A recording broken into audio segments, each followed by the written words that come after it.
Hello everyone, welcome back to Crossblitz.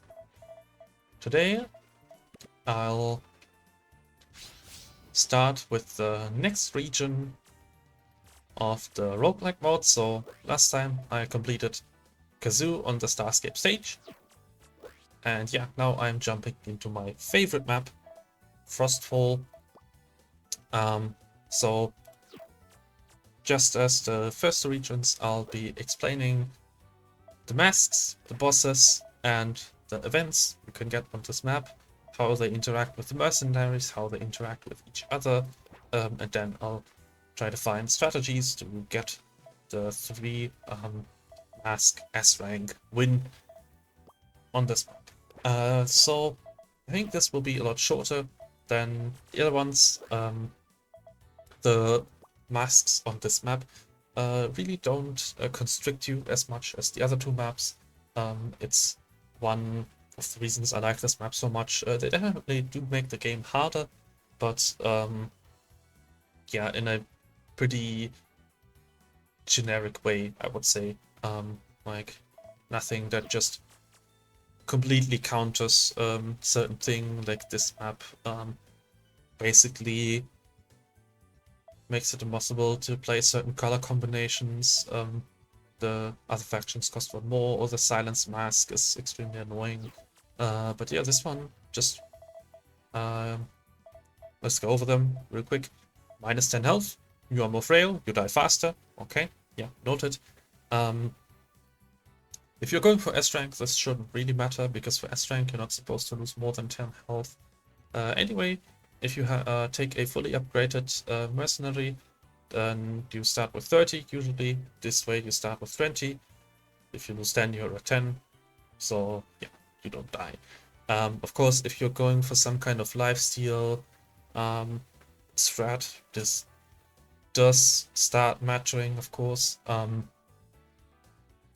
You can only dip a little lot below 10, less wiggle room to get your health back. But ideally, if you're going for lifesteal, then you should put like other removal tools into the deck as well. So yeah, this doesn't really affect any mercenary more than any other. Stomp Mask makes expensive enemy minions have trample, specifically one that costs 5 or more. So this kind of synergizes with the starting health mask. You are more frail, and you're also more likely to take damage, because the enemy minions that are expensive and therefore strong will have trample, and they will deal damage. It also synergizes with the bosses. Both bosses have kind of a slow strategy going on, where they buff their minions over time. Finn Lockley has a Devour deck, so Finn Lockley will, or rather Lobmasu will eat eat his own minions and gain stat boost from that. And Demon Risha, on the other hand, will play blood tokens, get stat boosts that way. Both of them basically end up scaling slowly over time and then play some really big minions. Lobmasu basically has a strict timer with the ult, where once Lobmasu devours enough friendly minions, he'll eat your entire board and gain a bunch of stats. If you don't have a silent spell right then and there, or you didn't contain his minions plays beforehand, as well as not playing any other minions yourself, then you're dead right then and there. So try to avoid getting to that point. Try to play fast, kill him fast. Fortunately, Lobmasu, by eating all of his minions in the early game, also doesn't really pose a big threat early on. Really, he kind of needs to ramp up, then you'll get dangerous. Demon Rishu is a bit more immediately dangerous. Vital Edge will make spells deal damage. Blood tokens are spells, and Demon Rishu will generate a lot of blood tokens. So this one is a bit more of an gives you more immediate pressure, and will have similar levels of threat as Finn locally. Still, with certain minions in the deck, like there's a flying relentless 6 dragon that will buff all dragons, including itself. And then any dragon that dies will also give him power. So basically, Demon Rishu is just a stronger Lobmasu, but also similar in that silence will help you a lot. Just being fast, killing the enemy fast will help you a lot. And yeah, will also sort of benefit from the trample, although Rishu also has some flying minions, so trample doesn't matter that much. But there are um, some fights on the map where that also matters. So yeah, keep an eye out for that. It might make the don't take more than 10 damage condition a bit more difficult. Barrier helps a lot. Barrier completely stops trample, so anything that can get minions with barrier has a little edge on this map. Gizmo is particularly of note because the Tinkertron gives you a barrier you can put on any other golem minion of your choosing.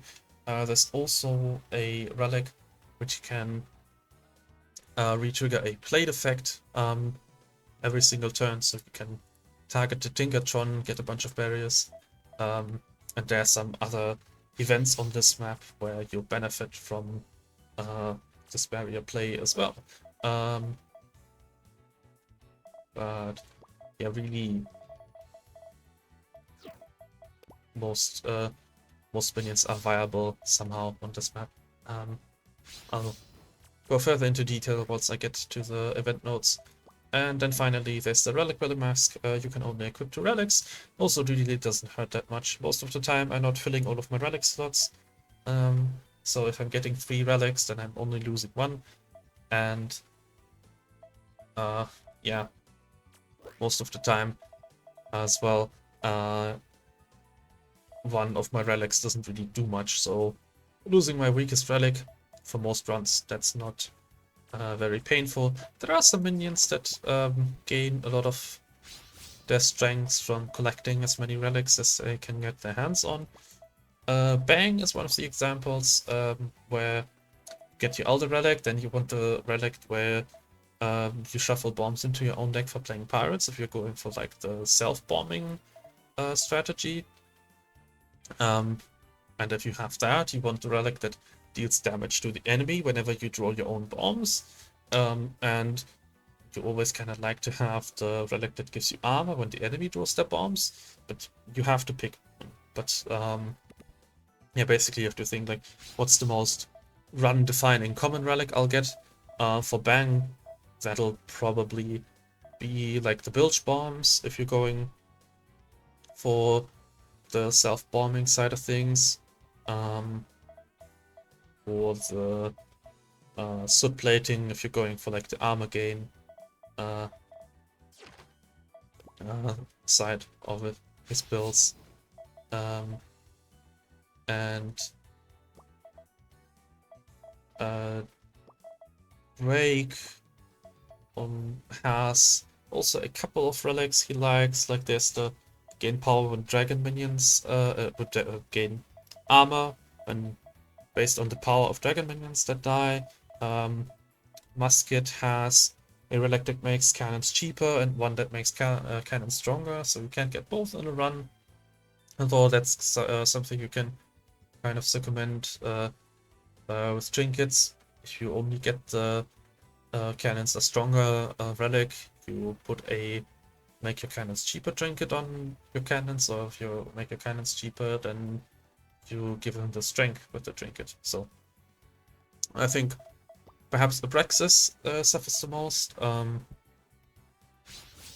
Abraxas has a lot of cards that benefit the deck. So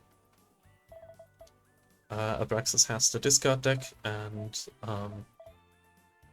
so Skeleton Key is really good. It gives you 2 free discards at the start of the game, basically. Mimic Ring discards itself every single turn.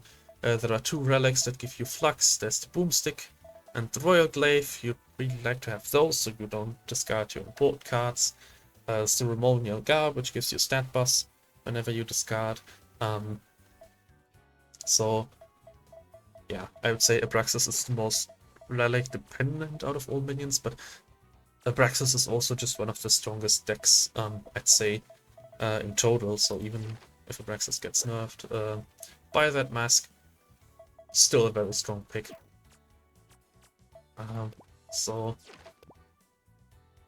yeah, just keep in mind when pathing that you only really want to see 1 or 2 relic nodes. If you path towards an event which gives you a relic, then you might want to avoid relic nodes altogether as much as you can. So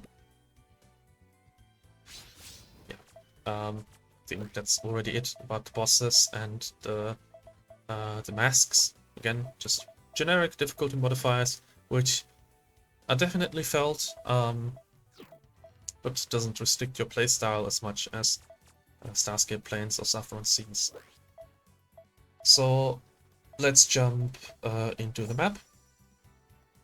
Take a look at all of the event nodes. So the first 2 events that I'd always look out for on this map, and which are both which can both be found on this particular layout. First of all, Steel Drake's Den, and second of all, Training Ring. Steel Drake Den gives you access to a trinket shop, and in that trinket shop there are 3 trinkets. Well, as usual, you can get. One of them give a minion on death gain 2 armor as an effect. Then there's give a minion trample, and then there's make a minion cost 3 more, and reduce their cost by 1 for each armor you have. So the most important one out of those 3 is trample. Trample means you get a big powerful minion and you make them storm through enemy minions so they can't be jump blocked. So yeah, if you're going for any kind of scaling build, give something a big stat buff, then try to find the Steel Drake, then put trample on that thing. The +2 armor on death is a nice way to get some sustain. Sustain can be important if you're struggling with the trample mask.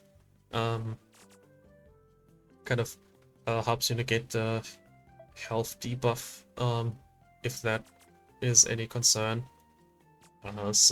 Also works well with the Dewy Pantaloons you get from Dragon Brand, the one that triggers death effect of cheap minions. You can combine that to get 2 death rattles on a single minion. Get a trigger both the armor gain and whatever other death rattle you're triggering with the Dewy Pantaloons, or if you're reviving that minion with a bloody scalpel as well. And then reduce the cost based on the amount of armor you have, but increase the base cost by 3. That's the one that matters the least. It's also an epic trinket, so it's very expensive. Bang can benefit a lot from it, because Bang is very much based around having armor. So yeah, both the armor gain and make minions cheaper based on armor work well in a deck where you already gain armor. There's actually a combo for Bang where you put the +2 armor on the Plated Grunt, which is the 3-drop, which gets you 2 armor on death and has Relentless. And you combine that with Dragon Brand to get the Dewy Pantaloons, trigger death on Plate, and then the Plated Grunt will get 4 armor on Plate, 4 armor when it dies the first time, and 4 armor when it dies the second time. So 12 armor in total for 3 mana. Or if you get the -1 to all stats, including mana, it'll have 0 health, so it'll immediately die twice. And basically be a 2 mana gain 12 armor spell instead of being a creature. Which, if you add that with the Steel Drake, give him the make a minion cheaper based on the amount of armor you have. That stacks with the Steel Drake, who already has that effect. So if you get 12 armor, you reduce the cost by that Steel Dragon by 24, which will be enough to make the Steel Dragon completely free. So you can play him on turn 2 of the battle, which is pretty strong, I would say. Steel Drake is a 12 type with tough and flying. And what's nice is that the Frostfall Ring can give you the -1 to all stats trinket. It also gives you access to +3 power, -1 health on uncommon minions, which combines really well with the trample you can get at the Steel Drake's Den. So you kind of always want to look out for a path where you can get both the Training Ring and the Steel Drake's Den. In this case, if you want to go for S-Rank, that would not be possible, because this is mutually exclusive with the Northern Elite, and this is mutually exclusive with the Tandrasaur Elite, but yeah. If you do happen to get both of these, +3 power and trample, or -1 to all stats and gain armor, works pretty well. +3 cost and make a minion cheaper based on armor cost is also something you can do for the Evolved deck if you want. Evolve actually works kind of well with bombs. There's the relic you get where you deal damage to random enemies whenever you shuffle cards into any deck, and both the bomb deck and the Evolve deck shuffle cards into your or the enemy deck. So that's kind of cool to keep in mind, but mostly this is trample, sometimes plus armor. This is +3 power, -1 health, which is just generically very good. Lots of strategies that can work with this. Dual Strike, of course. There's also +1/+1 inanimate, which any sort of engine really appreciates. Anything with a static effect that wants to stay on the board. Getting guaranteed access to inanimate, very cool as well. -1 to all, also good if you want to benefit from some kind of effect and don't care about the stats on a particular minion. And the stat down can even be a benefit sometimes. So yeah. The other events are a little bit more situational. So on this particular map, there's Trailhead. Trailhead can give you a card remove, I believe, like a total card remove, where, like a campfire, you lose all copies of a card.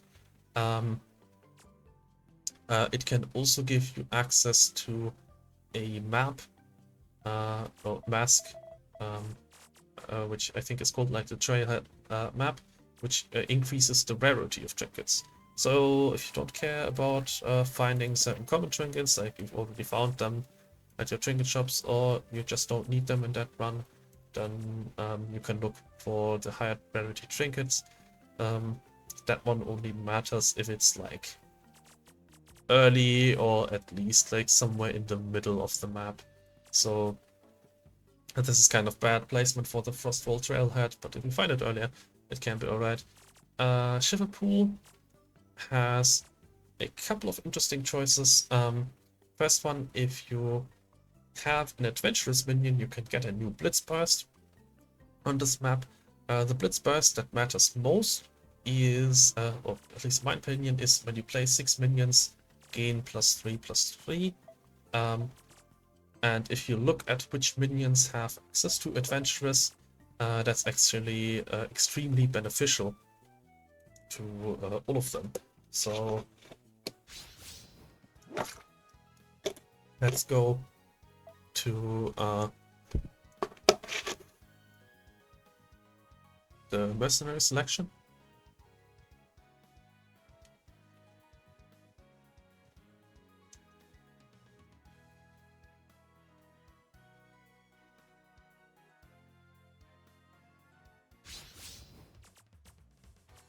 First of all, the Blitzburst I was talking about, that's the same one that Minimagul has.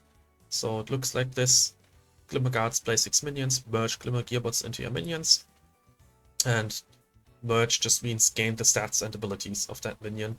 So +3/+3, and your minions generate Glimmer, although that the minions generate Glimmer doesn't really matter. What matters is the +3/+3. And then if you go over the adventurous minions, so the 3 things to consider is it worth replacing the Blitzburst? Can you play enough minions to trigger that Blitzburst? And how much benefit do you gain out of the stat boost?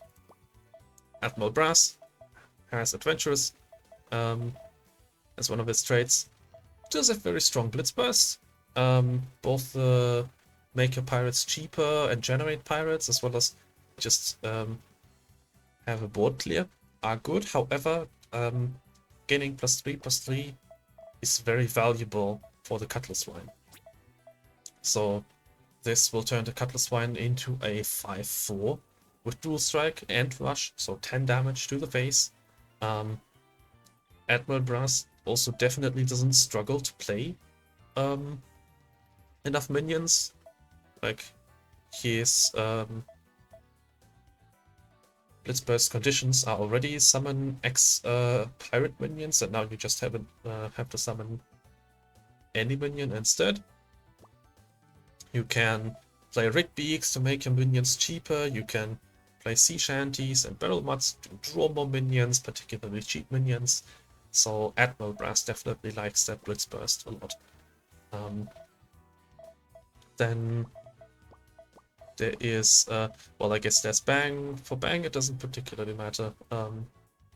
Bang really likes both the shuffle bombs to the enemy deck and deal a bunch of pyro damage based on the amount of bombs you shuffle into the enemy deck.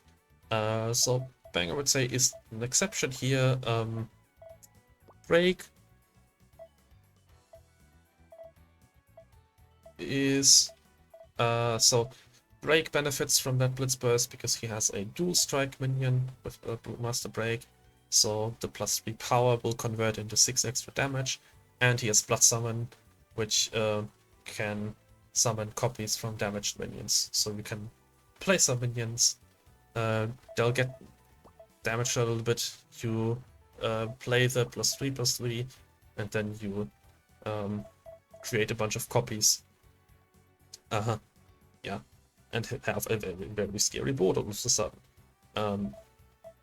And some of his minions that like getting that power buff, like the Dosing Drake, also really appreciate Trample, so make sure to get that as well. Of course, his own Blitzburst, the Blood Curse, is not too bad as well. When your blood tokens, when you play 5 blood tokens, make those blood tokens stronger. However, Break does have strategies that don't rely on blood tokens in particular. Blood token is one like sub archetype for Brewmaster Break, but then the other one is the self damage, where you pick up like the Rose Whip, which is a relic that deals damage to your own minions. You pick up like the Dozing Drake, which is stronger when it's damaged. The Relic Guy, which buffs minions when your minions take damage. Things like that. And for that, he actually doesn't have a very good Blitzburst. It's when you deal 10 damage to your own minions, revive a minion of every type, but you're not really having a lot of types with the Blood Crusade. Like, you'll have Dragon, most of the Brewmaster faction are Dragon minions.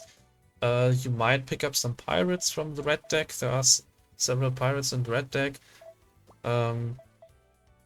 Then Cannon doesn't particularly matter. It's already kind of thinning the deck a lot. I guess there's the Melody Cannon, which really likes the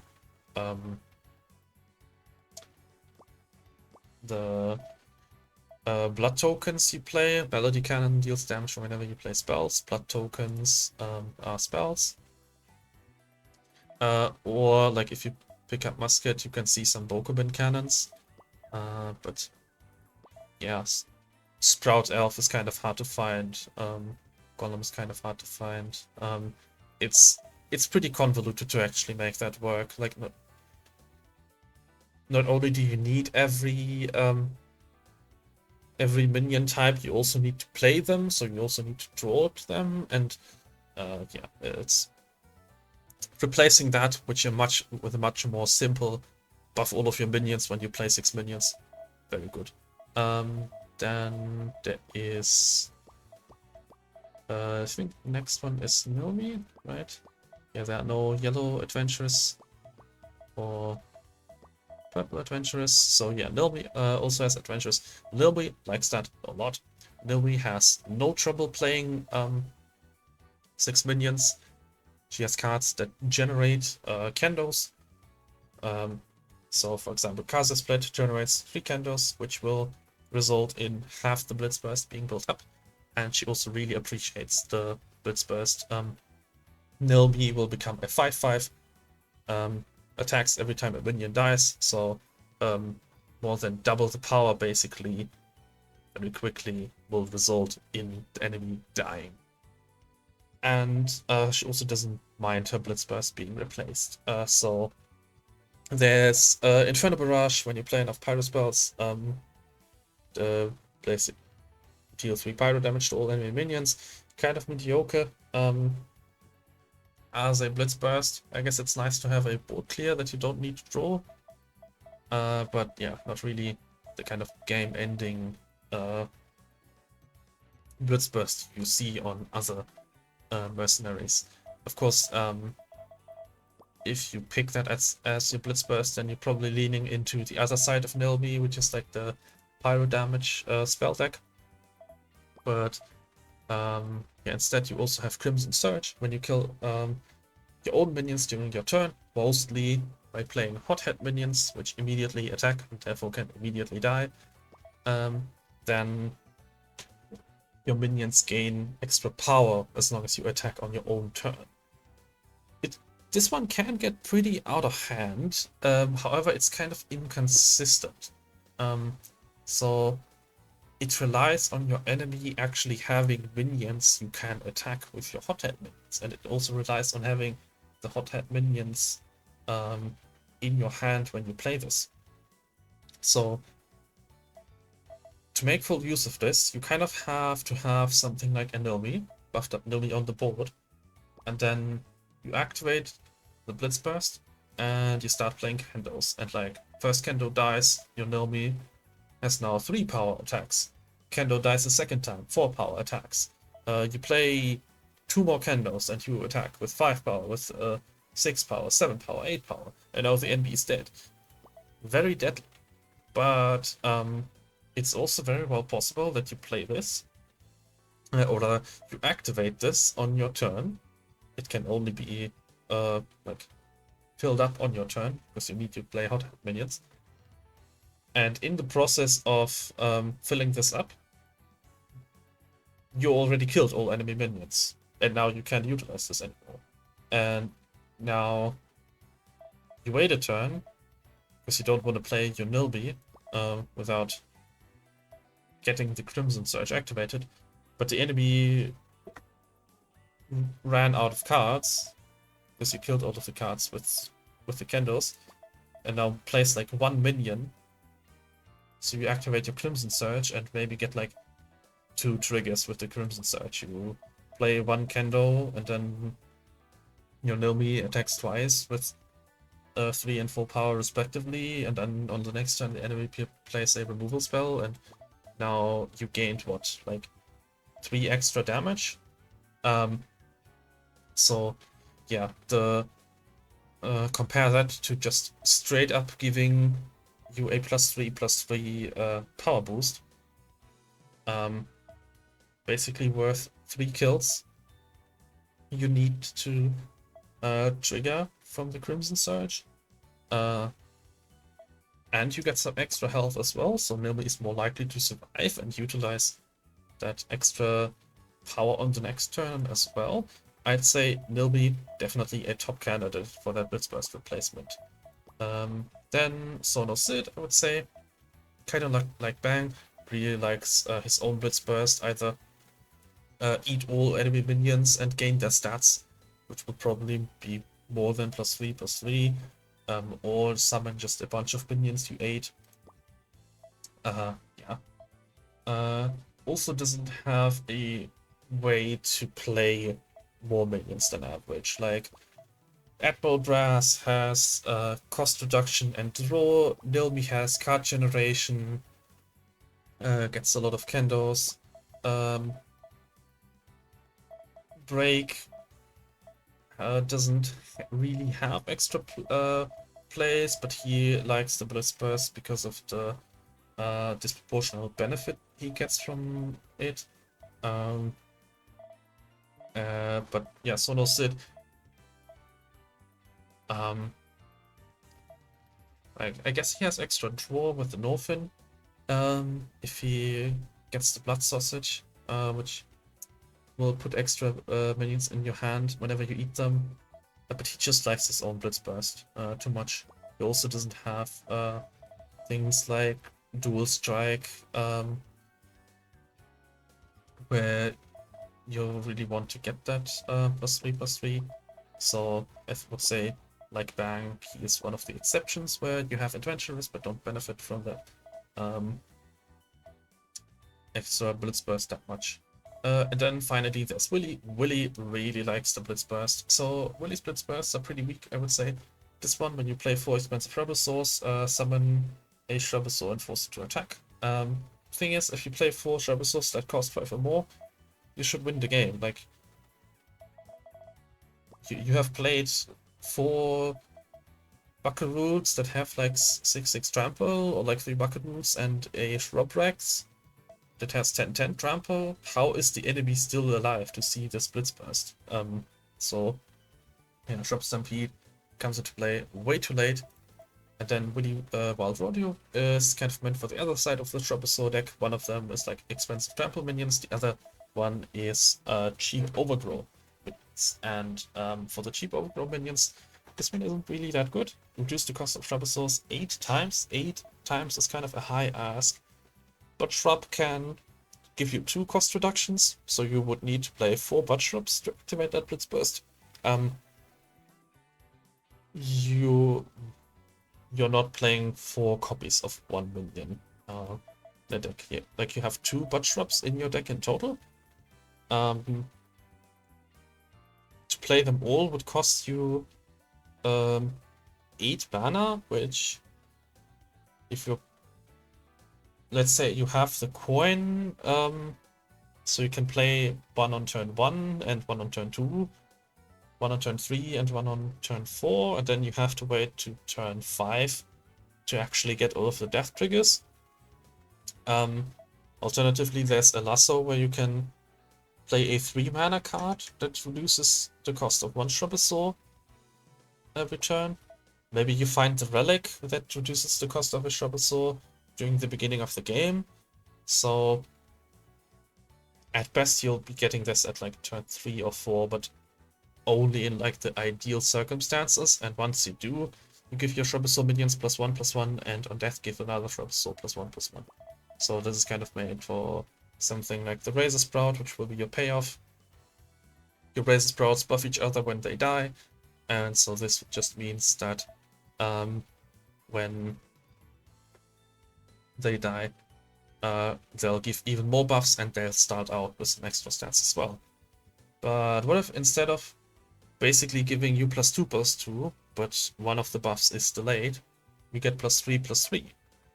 And what if, having to reduce the cost of a Shrubbersaur 8 times, you just have to play 6 minions, which playing minions is what you already want to do? That's an incredible upgrade. So yeah, Willy definitely doesn't mind the Blitzburst replacement, and really benefits from the extra stats because of the Overgrow. Overgrow means that instead of gaining +3/+3 per card played, you're getting effectively +6/+6. You're playing one card, summoning 2 minions, both minions get the stat buff. Combine that with something like Dual Blades. Dual Blades gives you dual strike on cheap minions, that is 2 cost or less. Razor Sprout and Butchrat, both are 2 cost. And now that dual strike doubles the power gain yet again. So you play a Butchrat on a turn where you get that ult going. And now that Butchrat will be a 4/4 with dual strike. So now next turn you're threatening to deal something like 16 damage with just one card play. So Razor Sprout also has Trample, so it's hard to block. Willy with that particular node is incredible. Also, one of the nice things about that node is if you see an adventurous minion in the tavern and it's your second minion, usually you're kind of at a disadvantage if you're leaning into the second minion recruit, because you don't have a Blitzburst effectively. Like, say you start with Piper and then you pick up Willy. So now you're playing around Trebuchets, but you have a Blitzburst which says like freeze X minions, then do something, but you're no longer really freezing any minions. With this node, you can pick up a second adventurer and then replace the useless Blitzburst with one that actually does something. So yeah, that Shiver Pool, keep an eye on it. Alternatively, I think the generic option is heal to full, but you're no longer able to heal. That one shouldn't matter. Healing is not an issue in this game. I would say pretty much never. Maybe if you lost a bunch of health in the elite fight and now you're facing the boss and okay, you can get the full heal and you can no longer heal, it doesn't matter, but really you should never have to click that option. If you have intelligent, you can buy Frost and Draconic spells. That one's pretty interesting, mainly because one of the spells you can buy is a silence spell. Silence is really strong against both of the bosses. The bosses will get a lot of scaling done, and silence both removes any effect or keyword and removes any stat buffs a minion might have gained. So that's one way to counter Lobmasu and Rishu if you don't have a way to kill them quickly or you don't have a silence already in the deck. And right now the only sources of silence are either picking up the blue deck, which has a silence all minions, or the purple spell deck, which has a deal 1 draconic damage and silence all minions. So yeah, if you're struggling with that, if you're afraid of the boss, then and have an intelligent minion, you can pick up the extra silence. Or if you have empathetic, you can get 3 blood whelps. That one is not that interesting. Blood whelps is a 1/1 which gives you blood tokens, which mostly only matters for the token deck. However, there is one particular minion that really likes that as an option. So going back to the mercenaries.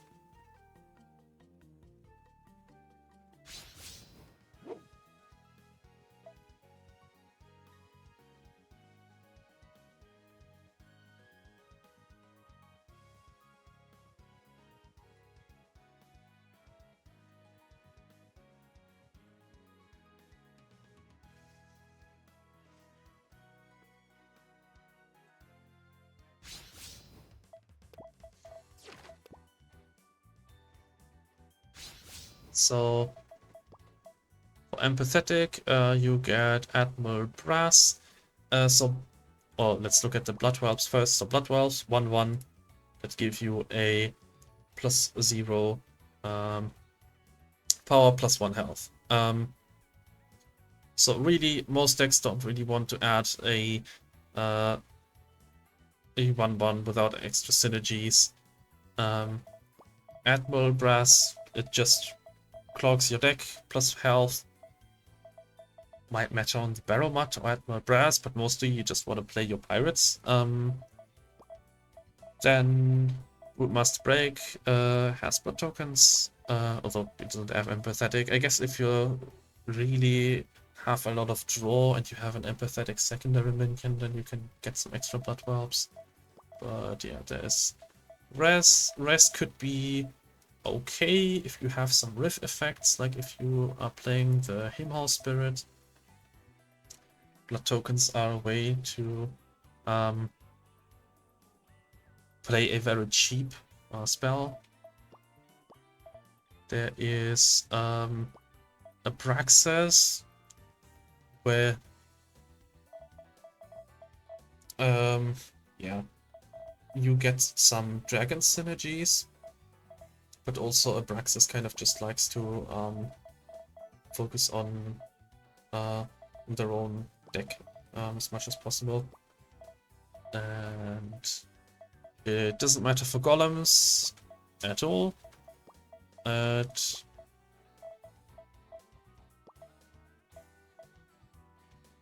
doesn't particularly matter for the katana deck.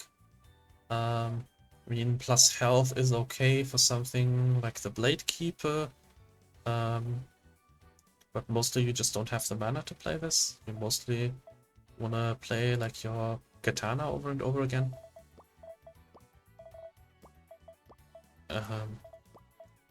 And yeah, so what you have to keep in mind is that if you put some random cards into your deck, you will see card rewards of that color. So now you'll start seeing red minions that are not really synergizing with what you did before. Same thing goes for the silence spell, by the way. So if you see this event early, then it might not be worth going there before your deck is like fully online. Diluting your card rewards makes it more difficult to complete your deck.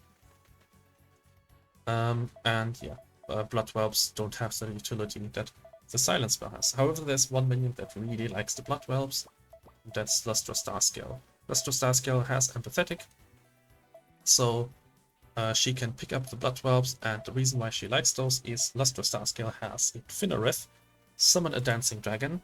A dancing dragon is a dragon, and there is one particular relic which, whenever you summon dragons, you stack a blood token. So for her specifically, what she can do is play Lustre Starscale, and once you get a blood token, play a blood token on this. This gets tankier, it summons a dancing dragon. Dancing dragon is a dragon. You get another blood token. Play the blood token, get a dancing dragon. And yeah, rinse and repeat until you run out of mana. What does dancing dragon do? Well, it is stronger for each dancing dragon in your graveyard, aka each dancing dragon that has died. You fill your board with dancing dragons, like get 7 of them on the board or whatever. Potentially give them Relentless as well. So make sure that they revive, and now like they die once, revive as 7/7s. If they die again, they'll just keep buffing the other copies of it.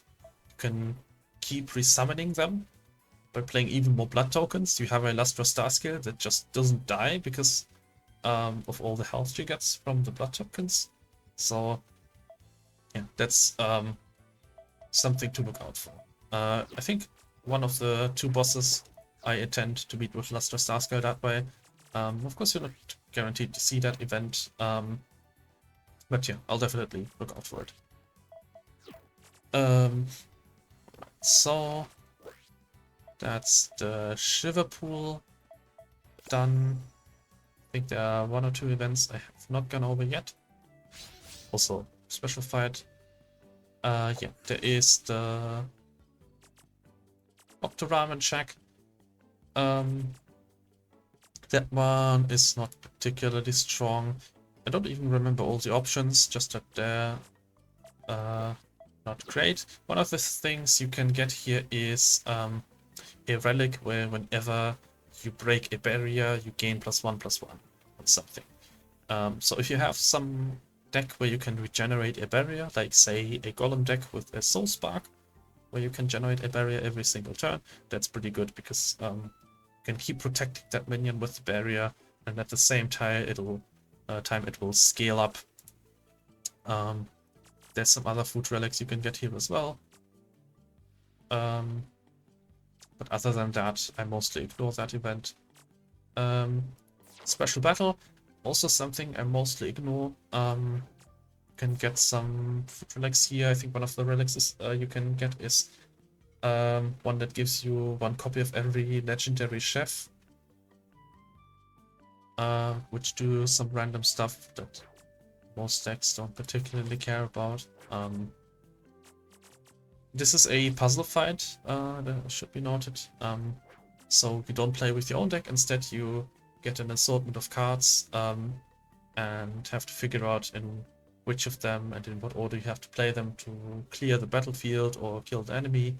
And yeah, and if you clear the puzzle, you get like a special relic reward. However, I'm also pretty sure that you don't get any money or card rewards, which for most decks just makes it worse than a regular fight. And then there's one more event I haven't gone over yet. Didn't show up on this map layout, so let's reload the map one more time.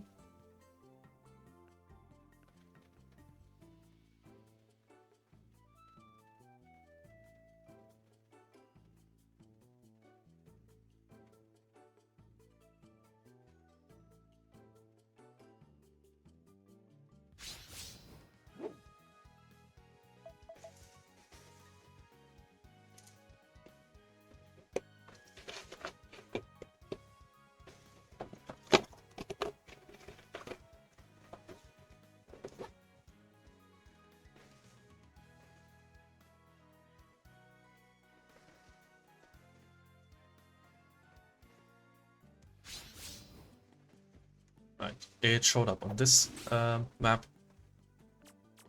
Finally, there's the Temple Garden. Temple Garden provides you a clone option. Basically, like a campfire, you can create a copy of one of your cards. It doesn't have the removal, but if you're done with removals, you can basically consider this to be a campfire node, which is pretty useful. Campfire is better than a lot of events out there, so yeah. So much for bosses and the events. Let's start up a game, and I've already prepared to make a golem run. I kind of want to try out either the barrier strat, where I keep resummoning a barrier and pick up the relic that gives me stat boost for that, or alternatively maybe pick up an adventurous minion, get dual blades,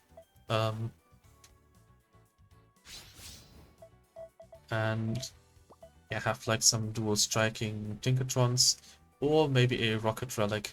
The boost bot, which is a 6/1 with Hot Hat, really likes the fact that you can get guaranteed to trample on this map.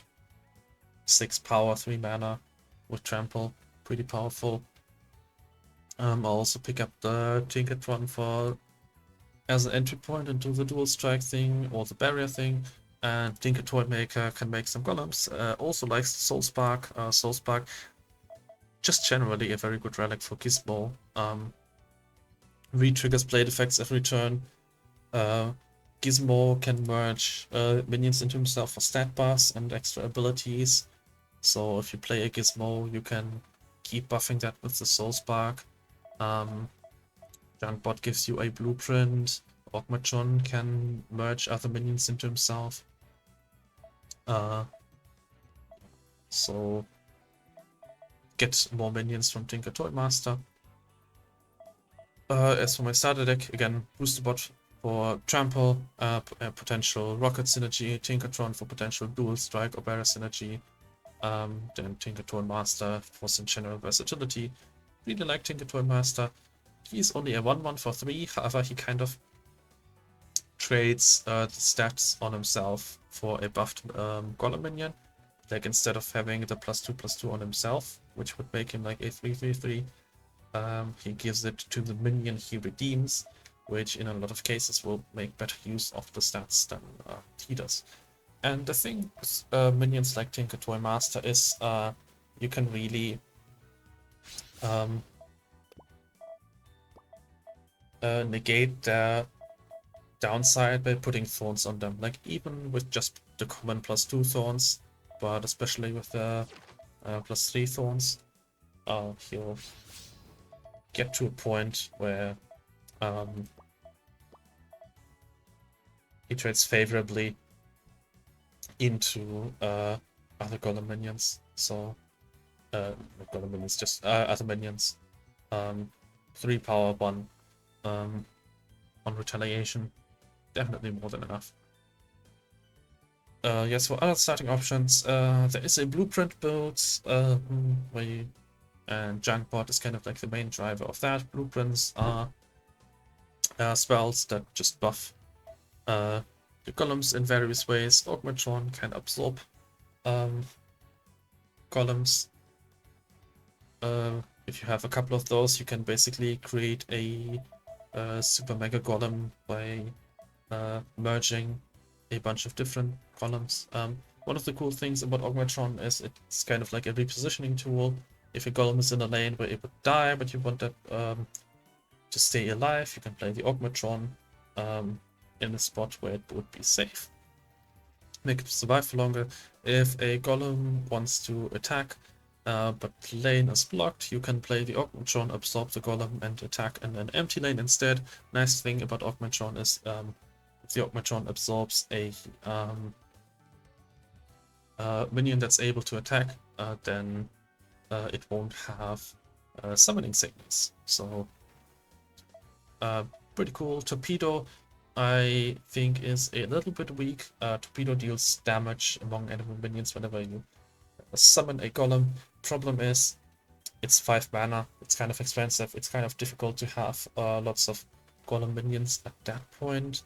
I mean, I guess one way to use that is if you have like the Demolition Protocol, where you summon, you fill your hand with rockets. Although rockets are not golem minions, so never mind. Yeah, no, you kind of need like cheap golems, like junk bots in your hand to do that, but by the time you can play a torpedo bot, you probably had to play a lot of minions already. It's a lot better with Overgrow. Overgrow does make a minion more expensive, however, for one, it triggers of itself. Overgrow summons a second copy whenever you play that card, and the second copy will trigger the first torpedo, so you'll get 1 trigger, and then each additional minion will deal 6 damage randomly across the board, which, yeah, that's a lot better. Still, usually don't like Torpedo. And then there's Gutspot after you summon a Golem Custom Blueprint on this.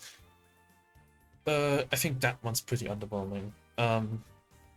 Really extremely slow in scaling. 1/1 for 3, so it needs to get +2/2 to get up to speed for its mana value. There is a blueprint, but that gives you +1/+1, but there are a lot of blueprints that don't give you stat boosts. So in a lot of cases, you play this on turn 3, and then it dies immediately because it only has 1 health, or it survives, and then you play like 2 golems on your next turn, and then it's like a 2/2 or with lifesteal, or it gets lifesteal twice, or you know, some weak buff that doesn't really do much. I really don't think Gutspot is any good, really. Takes a lot of work to make that function. There is a relic, which makes it so that blueprints give +1 health, although last time I checked, blueprints cast by that relic actually don't, blueprints cast by the Gutspot actually don't count for that relic, and that relic only works for hard cast blueprints you get from the junk bot and stuff. So yeah, I'd say Tinkerton, Tinker Maker, Booster Bot, Junk Bot, Augmatron are very good. Torpedo's a bit underwhelming. Gutspot is pretty underwhelming. So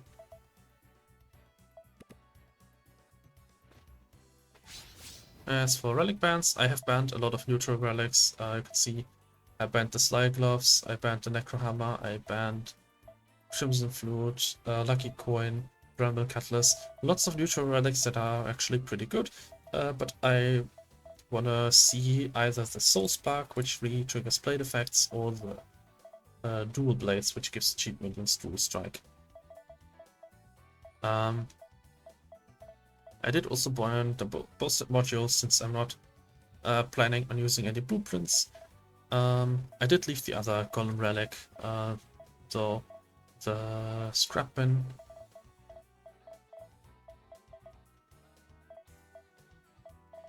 This one, whenever you kill a Golem on your turn, merge a copy of it into a Golem in your hand. That one's really cool. You can combine it with something like the Booster Bot. So merge gives you effects and stats. So you play a Booster Bot, deal a bunch of damage, potentially merge it into another Booster Bot, have a 12-2 for the next turn with Hothead. Especially good if you find Trample. And on this map, you can know for sure whether you'll be able to find Trample. So yeah. Alternatively, finding Dragon Brand and Dewey Pantaloons would be pretty good. Dewey Pantaloons would mean that I could have a booster bot that gives me 2 rockets. I could have a rocket that deals its damage in power immediately. I could have a Kaboomkin, which is a minion that buffs rocket power. So that's another synergy I'll be looking out for. Basically, 3 possible playstyles I'll be looking for. Re-trigger blade effects, get cheap minions with dual strike, or get re-triggered death effects. Alright, let's jump into the map. All 3 masks equipped. And as always, I'm gonna check out the map first. So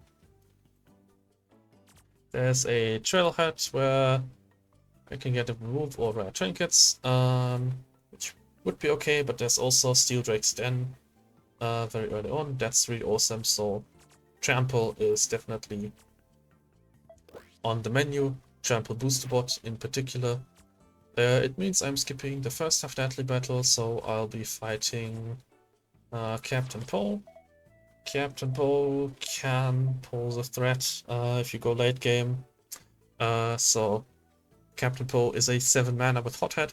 Remember, all expensive minions have Trample, so this guy will be a 5-5 or oftentimes an 8-8 because of his ability with Trample of Hothead, which is a very important combo. Try to end this fight before turn 7 basically. His other minions are not that strong. Don't really synergize. Broodskin Ancient is something I'm gonna have to look out for if I'm going for the Trample Hothead synergy, because it has barrier. But yeah, I should be able to deal with this. Frostfall Ring is here, but unfortunately it's not possible to combine it with the Steel Drake's Den.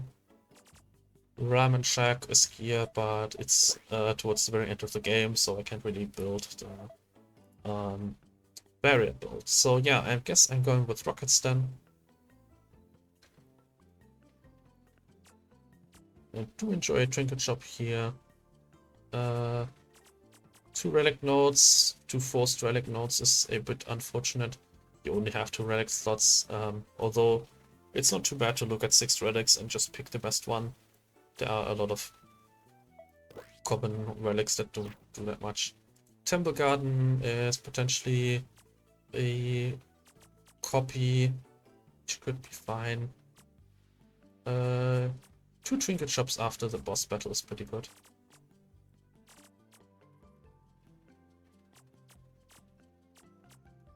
Two campfires, I don't mind. Trinket shop after the deathly battle is also pretty cool. No shiver pool, so adventurous minions are not something I am particularly interested in. Yeah, I'll just fight the Bloodwhelp. Bloodwhelp doesn't pose much of a threat. You just get some blood tokens, which generate extra health.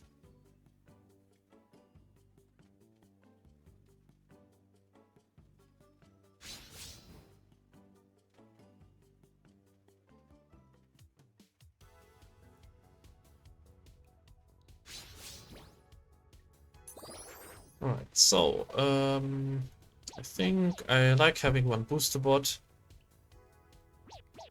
But otherwise I want to look for Tinkertrons,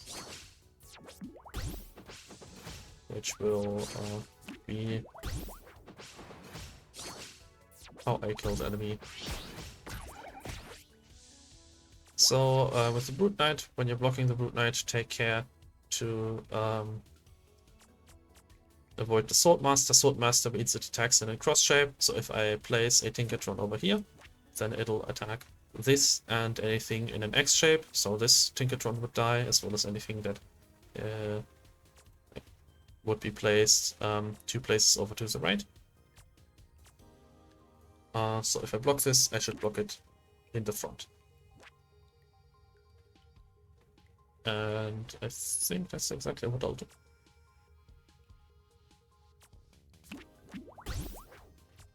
Give barrier.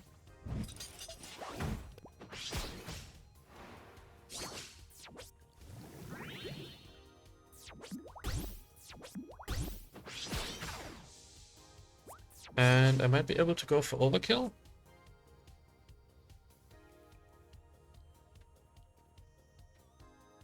If I play a booster bot on the far left, the enemy takes 2 damage this turn, and if I am able to deal that full 6 damage, then it brings the blood whelp down to -5, which would clear the first S rank condition already. One of the nice things about booster bot. And yeah, looks like I am gonna get exactly that. Let's clear the Brute Knight just for fun. Even more overkill.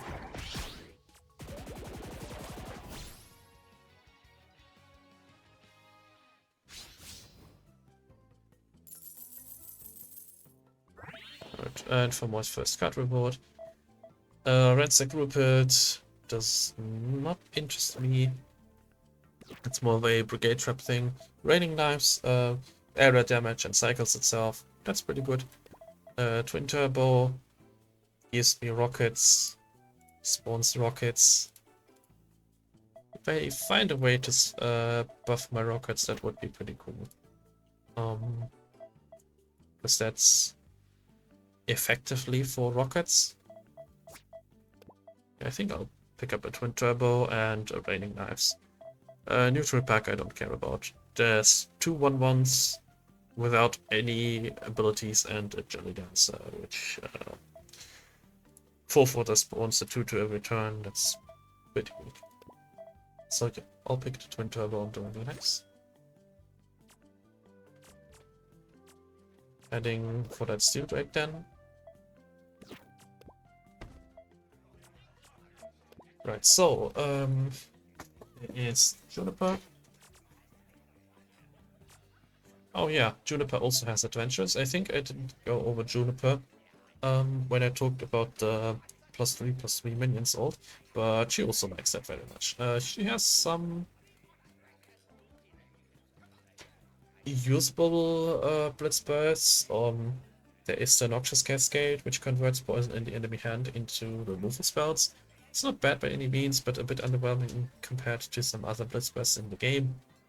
And then there's also one that scales up poisons based on how many poisons you add, which can be a bit difficult to utilize if you don't find the right cards, because you need to add a lot of poison spells to make that ultimate go off, but also to make use of it. You have to add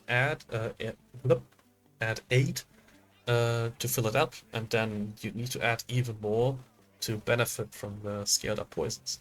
Plus 3/3 on those on minions is actually pretty good. You can basically turn Lieutenant Juniper into an aggro build where you use the poisons to just completely stun the enemy in the early game, because the enemy is busy playing poisons, and then you play minions, buff them up, give them +3/3. Also kind of negates the low stats that your poison minions have, because yeah, they're kind of balanced around having lower stats in exchange for adding poisons. But yeah, then you can just completely negate that with the big stat boost. Ideally, get some dual blades as well. Yeah, for extra dual strike. So definitely appreciates the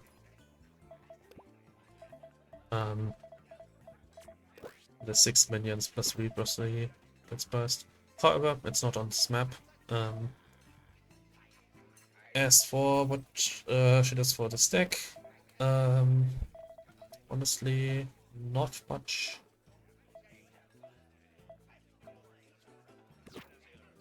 There's nothing between poison and golems in terms of synergy that I can think of.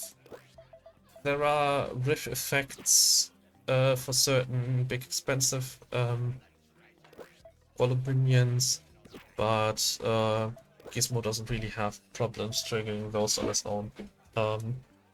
You already get cheap spells to trigger riff effects with the Tinkertron or other blueprint generators. Poison Puff Grenade as board clears alright, but I already get the Raining Knives and potentially the Rockets. Poison to slow down the enemy could be okay, I guess, but yeah, nothing that comes to mind. That really helps me. Wick would give me the biggest chunk of money.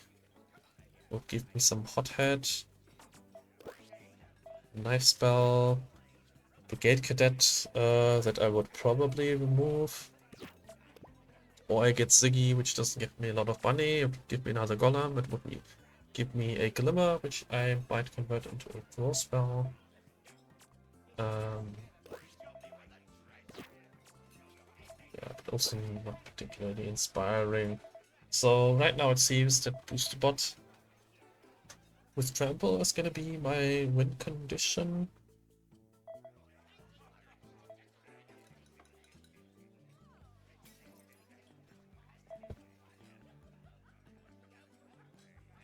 If I do that, I'd want more golems that could make use of the scrap bin.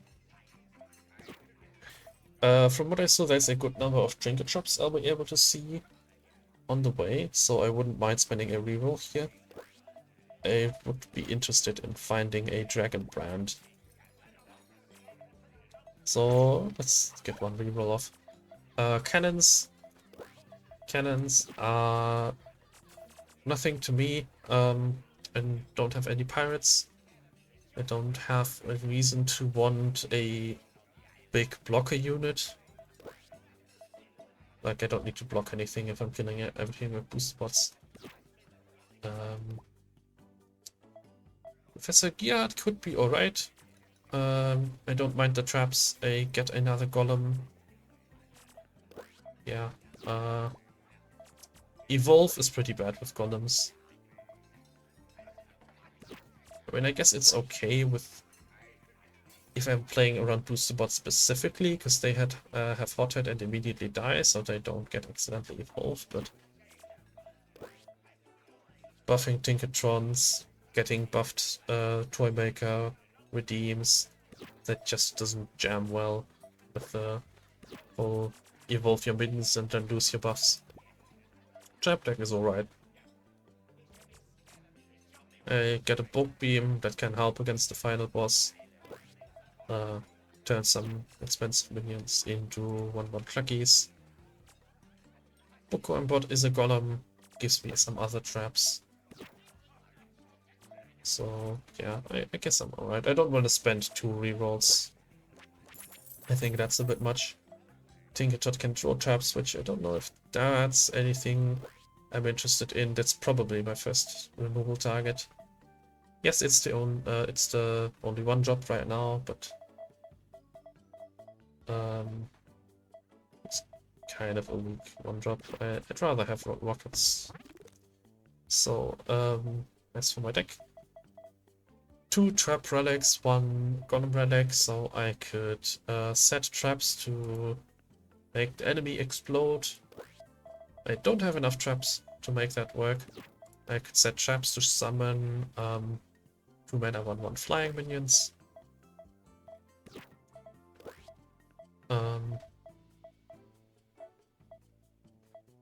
Yeah, that's also probably doesn't work. Again, I'm just not setting that many traps, so I think I'll just pick up the scrap bin. Gumblegum Whelp is one of the harder enemies on this map. Not this version, this one just has Gumblegum Whelps until Claim Gearhard, but if you find them later on, like let's see if it's on the map.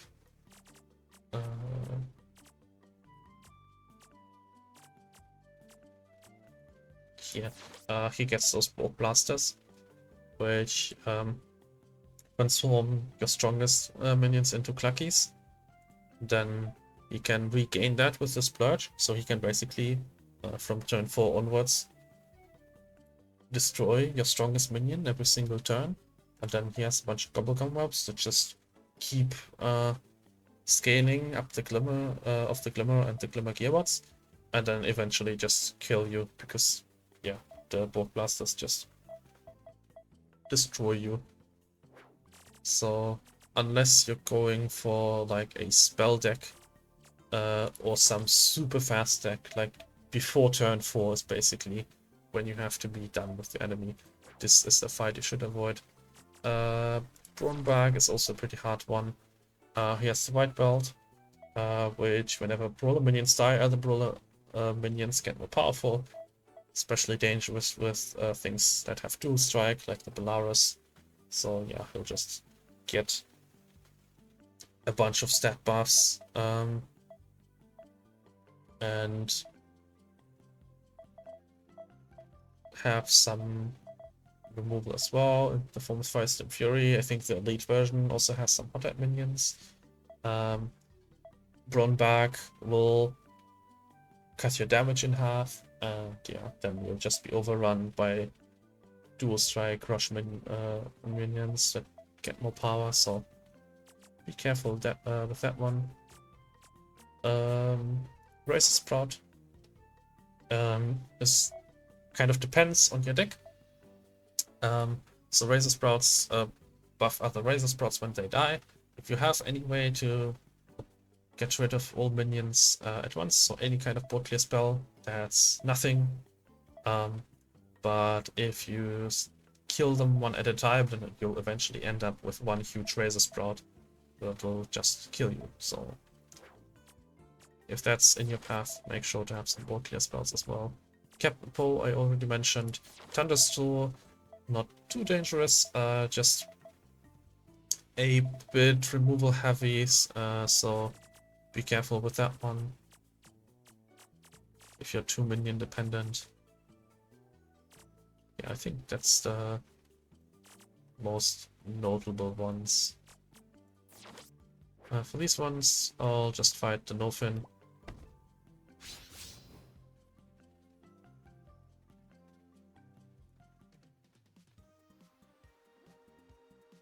Just a bunch of 1/1s.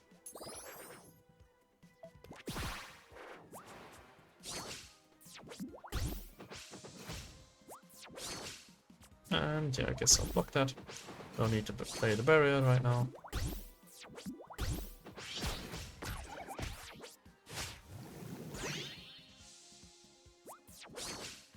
Now I can play the barrier so that it survives.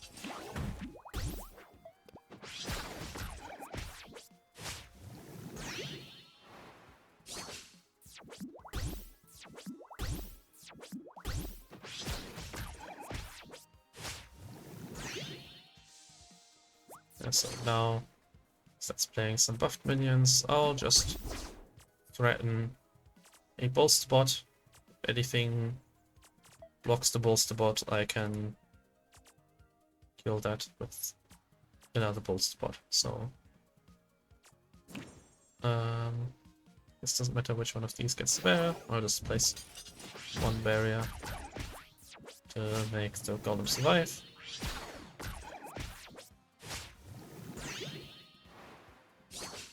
Already almost out of cards. Just need to be careful that, yeah, now the buffed minions start appearing.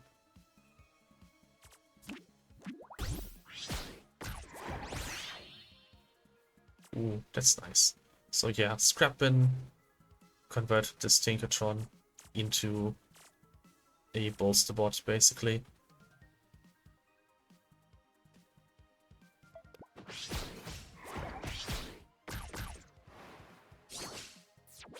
Once these get trample,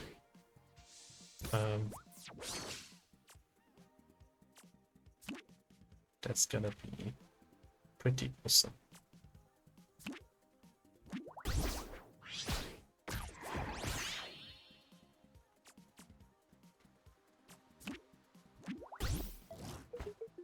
So now, yes, I'll just get a merge bot. Pretty soon it's gonna run out of cards.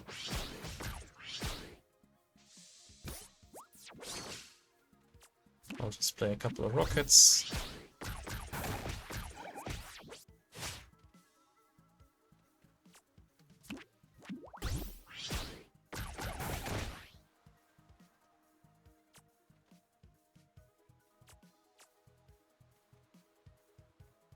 And wait just a sec. Oh, it's buffed from the Tinker Toy Maker. I thought it was buffed from the Scrap Bin, but no.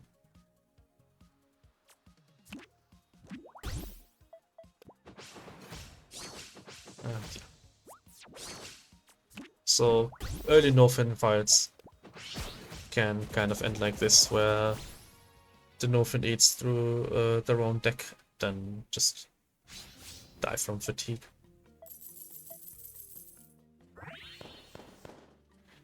And now I can either get a neutral pack. I don't care about 3 hard mages, so if I want to get some healing, now's the time, I suppose. Don't think I want that.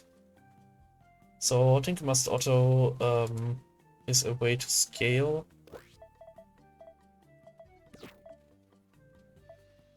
One booster bot is definitely something I want to pick up. Ground Truth I don't care about. So Kaboomkins are minions that scale your rockets. Tinker Master Auto gives me rockets and makes other golems scale those rockets up. I'm probably never gonna get to turn 8, or at least I don't want to, so I think I'll decline the Tinker Master Auto for now. Just pick the booster bot. Go towards the Steel Drake then. Swift Strike, Tough, and Thorns. Yeah, Thorns I definitely like for the Toy Master. Tough is... Usually Tough is pretty good, but any Golem minion will potentially absorb the booster bot, and once they absorb the booster bot, they'll gain fleeting. Which means that Tough doesn't matter, because they'll just immediately die. Swift Strike also doesn't matter, pretty much for the same reason. Swift Strike prevents damage when the minion attacks. Tough reduces damage taken, but yeah. Also, I want to save my money to get more trinkets at the Steel Drake then. Right now, I'm both interested in the Trample. This with Trample is really strong, and +2 armor on this would also be quite appreciated. +2 armor on death, because that would merge into other minions. So yeah, that would cost me they're both uncommon trinkets, so that would cost me 60 + 60 + 50. So 170. Next fight I'm getting 100, so that would put me at 230. So yeah, I could only spend 50 more gold, and these cost 60 each. Same reason I probably don't want to pick up any relics unless I see something that's really good. Turn start upgrades traps and shuffles copies into the deck. I don't have that many traps right now. I am really interested in seeing what these do. I'm not sure how those trap upgrades look, but I'm definitely excited to find out at some point. Banshee Boomstick, buffs my minions when I play spells, and give some flux. The flux doesn't matter, the stat buffs are quite alright, because I do have a consistent rate of generating spells with the blueprints. Mobile spells got less, but I take damage when I play them. Actually, all spells does mean that enemy spells cost less as well, so keep that in mind. That's bad, actively bad for me, because most of my spells are shield blueprints, which are already free. Tingatron makes them free, so I would just take damage. And yeah, Raining Knives is the only spell that would actually gain benefit from this, but I definitely don't want to pick that up. Famished Fish. This fight can look scary, but the AI for the Famished Fish is kind of bad. Famished Fish plays a bunch of, well, Famished Fish, which... yeah, maybe I should have gone again for some Tinkertrons, but I kind of like having 2 booster bots in hand with some golems that can benefit from that. But yeah, those Cluckies will get eaten by the Famished Fish, and then the Famished Fish will gain their stats, but because they have Summoning Sickness, they don't attack immediately.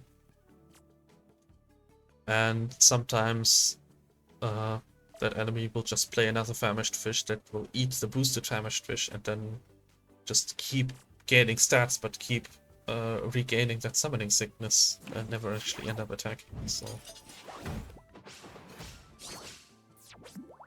yeah, like that chicken would have dealt me 2 damage this turn. Now it won't. Actually, I'll just get rid of that. Okay, immediately get a 12 booster bot.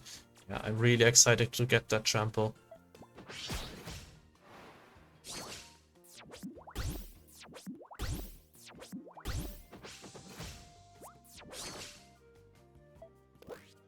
Best deck to combine this with would probably be the freeze deck. Make it possible to freeze enemy minions.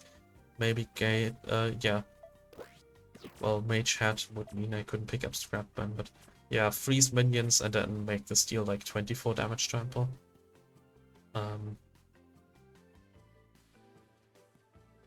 think for now I'll just play a rocket, kill a chicken.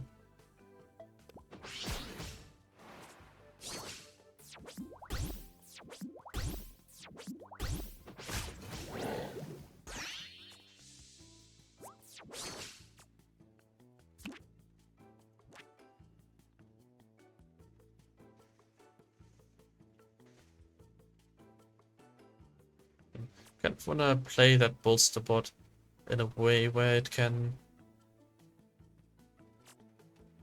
get that 12 damage through next turn. So let's try to play it now and block the Famished Fish with Tinkertron. Taking 4 damage, that's okay.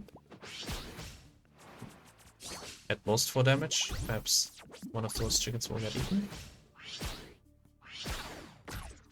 And so yeah, now the Clucky dies and the booster bot will just deliver the final blow. or the chicken just dies immediately. That also works.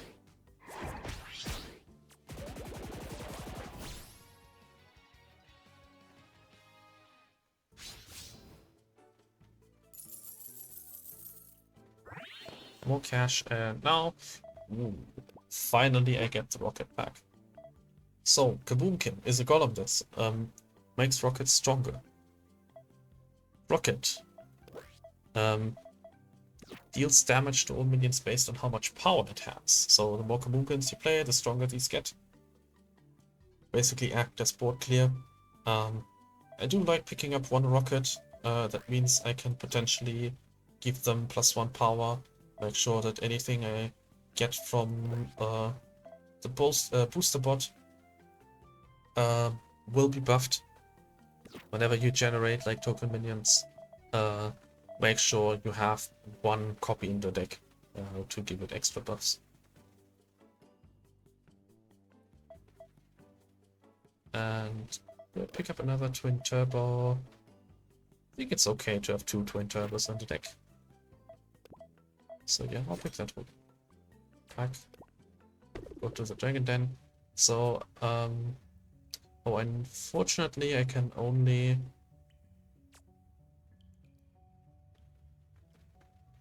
get a random trinket. That's... oh, forgot that there are trinkets, there are trade requirements for this one. So you need Adventurous, where you get gold and access to the trinket shop. Aggressive, where you fight and get access to the trinket shop. Humorous to get 1 trinket for free. So yeah.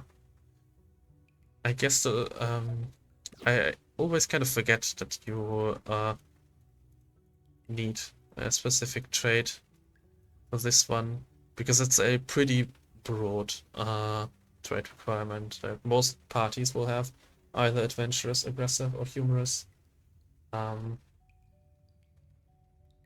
Humorous only gives you 1 trinket, however, the only trinket that really matters for this one is trample, so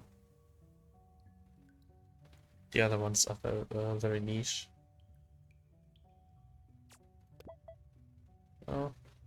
Guess I get some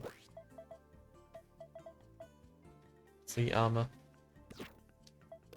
on Gizmo, who don't really care about having this trinket because it only has 1 copy in the deck. So guess it means I'm looking at these 2 trinket shops. I have Rumble Ring, Redeem to Fist cards, rocket attachments.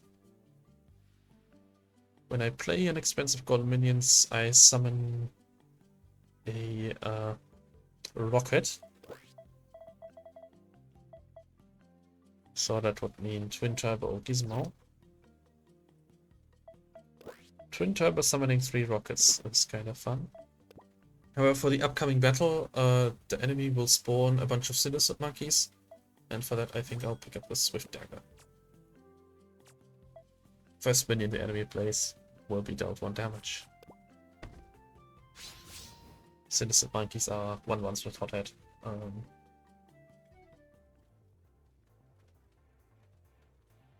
So yeah, just make the early turns harder for the enemy.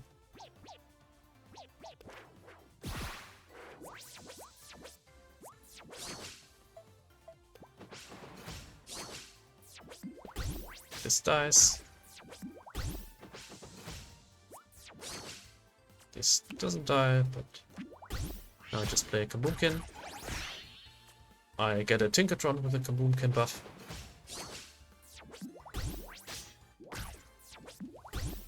So whenever this dies, just to get another rocket buff.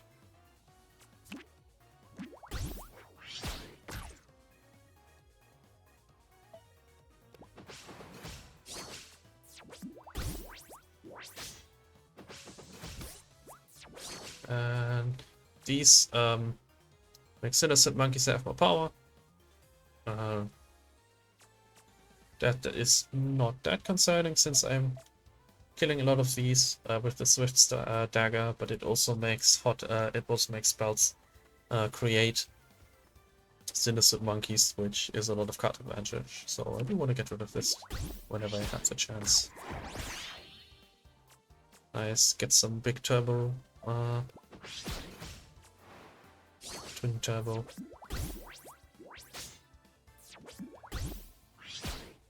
I don't mind this. Makes my rocket stronger. So now I can play a twin turbo. Summon a rocket. That rocket deals a bunch of face damage. So already popping off. Just one Kaboomkin. Making one rocket buff. And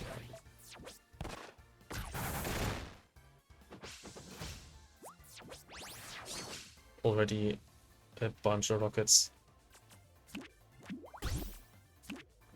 Just play all of these.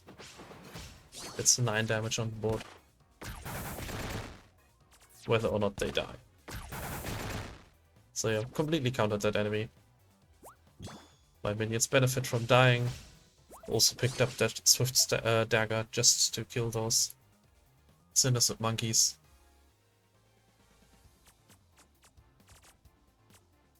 Guess I can get a 7/7 on the board. Give it barrier. Nothing else that's gonna want this really.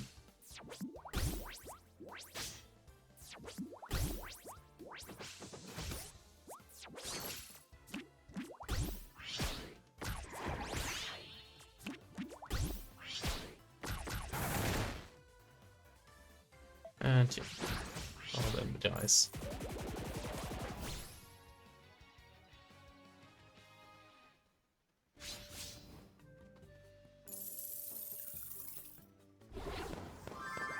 Right, and I get either Chimebot, which would give me traps, Hothead on a 0 power minion, thank you very much. What? Scorn Golemancer. They have traps set. Deal damage. I'm not really playing around traps, and whenever I trigger traps, buff my minions. Also doesn't matter. Well, not only because I'm not playing a lot of traps, but also because I'm not having that many minions on the board. I mean, I guess it's cool to buff rockets, but Tinkmaster Otto, don't want the game to last long enough for that to matter. 2 more booster bots. I mean, I'm happy about picking up more booster bots. I am missing out on the extra trinkets you get from the boss fight. That is unfortunate, but I don't want to spend my rerolls. Because I'm seeing 2 trinket shops, and I want to make sure to get trample. Or at least +1 power on the rockets. That's gonna be extremely important for this deck to really pop off. Especially finding trample before the elite battle is gonna be quite important. So I don't find trample, but +1 power is pretty good. Extra draw is... yeah, I can get that on the knives, I suppose. And if I get -1 mana, I am leaving the trinket shop, but there's one coming right up. And I don't think I want -1 mana on the Tinkertron to have a real 1-drop. Tinker Tots aren't really doing that much, so... Alright, more damage flying and inanimate. So I need to keep 60 gold in the pocket.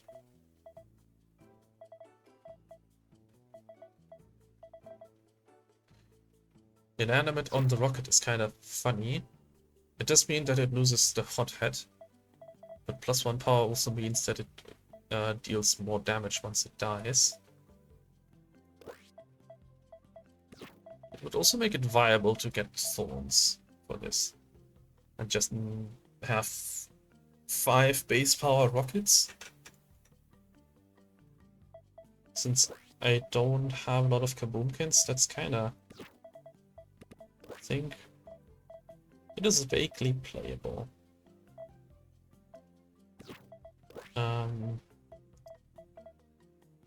I don't need flying. +1 damage could be okay on the raining knives. That would leave me with 130 gold. 130 is enough for trample and another uncommon trinket.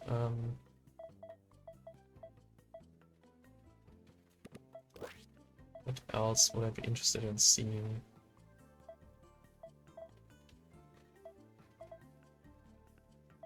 Guess there isn't that much shit I wanna see.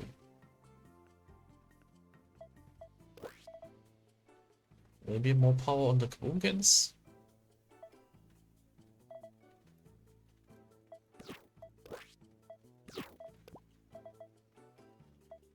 Maybe +2 damage. Ooh.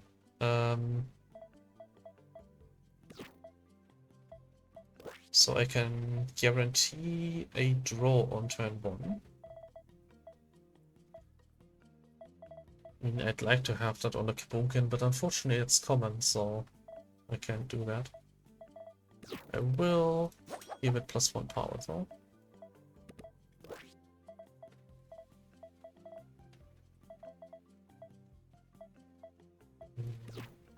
Don't need to put hot hat on anything.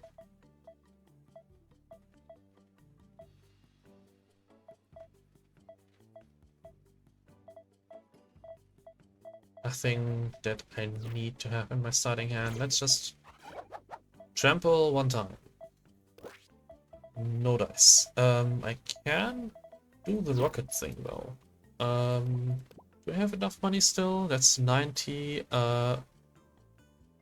Which would leave me at 90, which would not be enough.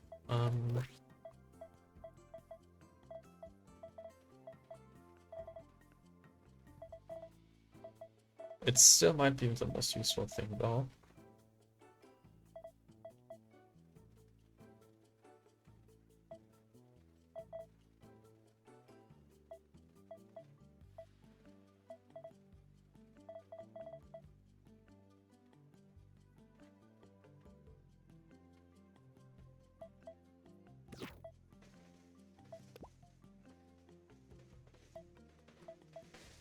So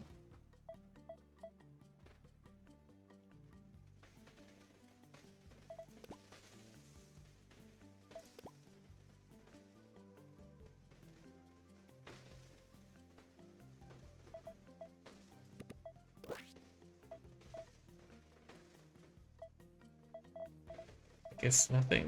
Yes, Swift Strike does me any good. Thorns isn't great either, so it's really, do I want to keep those rocket thorns so that when they die on the enemy turn, they get a bigger trigger, or an animate where they lose their ability to attack, but they always have that +3 power. I guess with this they can only die on the enemy turn and would get +1 power, which is just less than getting the +2 power. So I guess the thorns is strictly better than an animate. Would have appreciated both, but yeah. I guess +1 power on the Kaboomkin is an okay pickup. I have one more trinket shop, so one more chance to see Trample. Now, yeah, there is the puzzle fight. Clear the enemy side of the battlefield. So there's a bunch of spells. Deal 10 mana. I have to use those spells somehow to kill the enemy.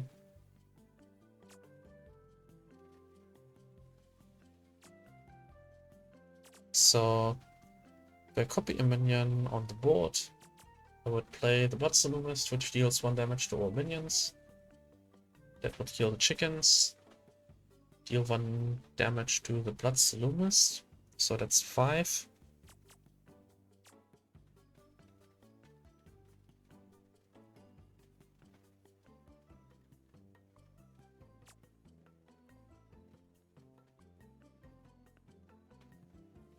Give a minion +2 health, deal damage equal to its health, or other minions in its column. So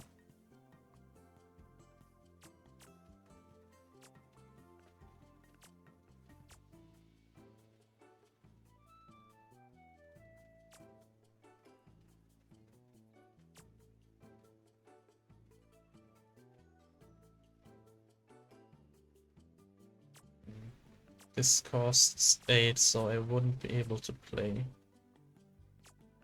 that.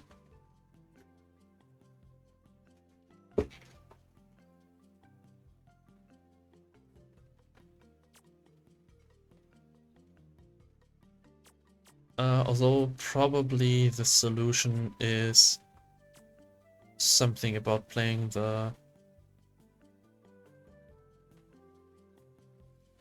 dealing damage in the column. Kill those two.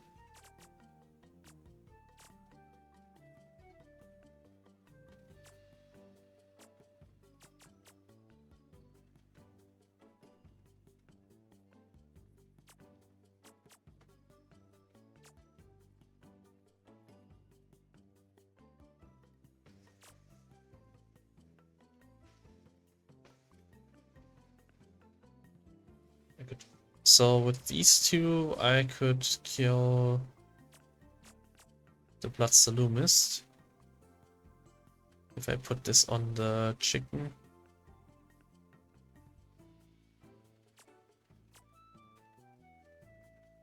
It would get 3 power and deal damage in that roll, which deals damage to the Salumist.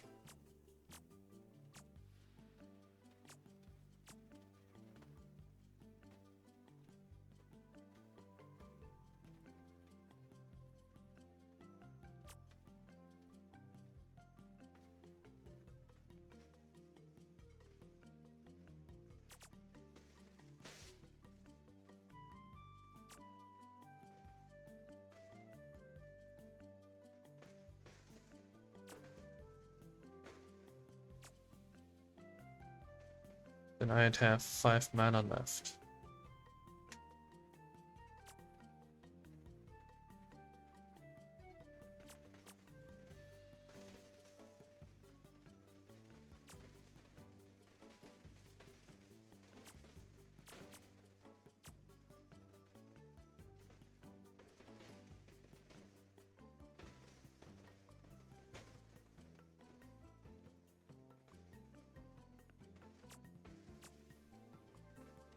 Oh, I'm gonna pause the recording for a second to think about this.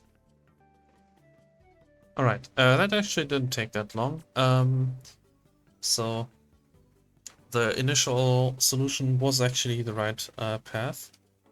I'm gonna have to redeem the Blood Salumist. The Blood Salumist will kill the Cluckies. My main concern was how am I gonna get rid of the remaining Blood Salumist, but I have this 2 mana spell which lets me immediately attack, and that is enough to kill the Blood Salumist, I'm pretty sure. So gonna redeem this. This will kill the Cluckies. Then I have exactly 2 mana left to force this to attack.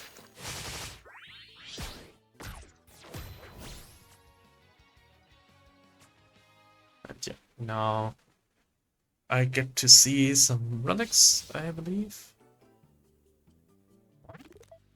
So after a friendly minion loses its barrier, gain +1/+1.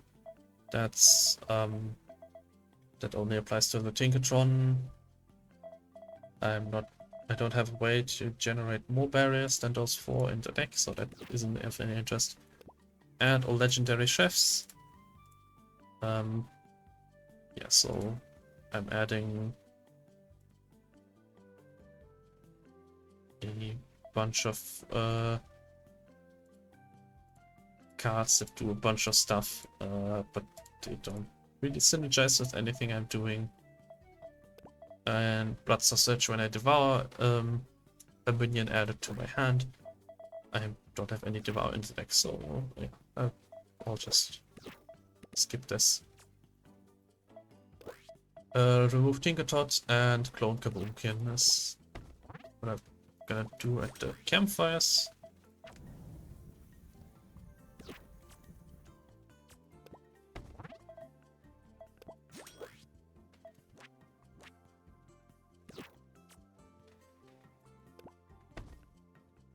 I didn't find Trample, although the Racket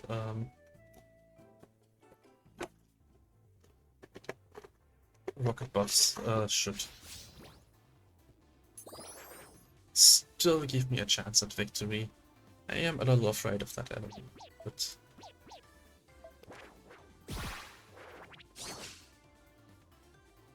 I think it's not possible to win here. So, Sharpen Novice with Barrier. Uncommon Trinket on a common minion, so you could not do that. However, I think that it's a little bit of a reference to the old Sharpen Novice. Early on, this card was actually like a Hothead minion with Barrier. A 1/1. It was also a blue card. I think it's pretty long ago. It was pretty much a strictly worse Kendo because it did the same thing, where it can attack twice. With Hothead, it survived because of the barrier, but Kendo survived with Relentless, and that meant extra death triggers, whereas this did not have that. So yeah, fun trivia fact, I suppose.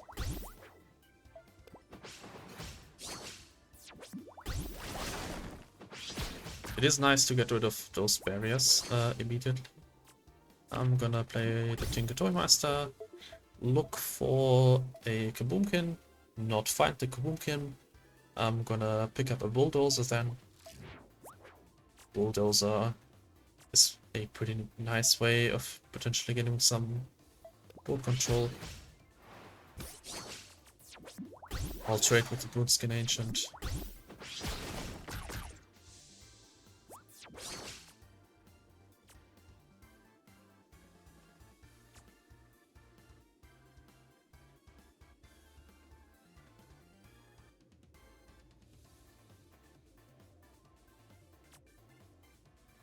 And I guess I'll just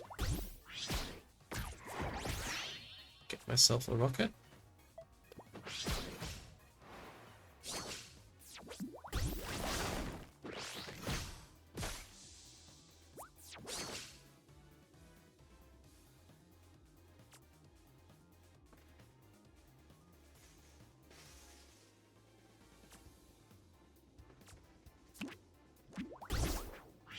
Get myself more rockets.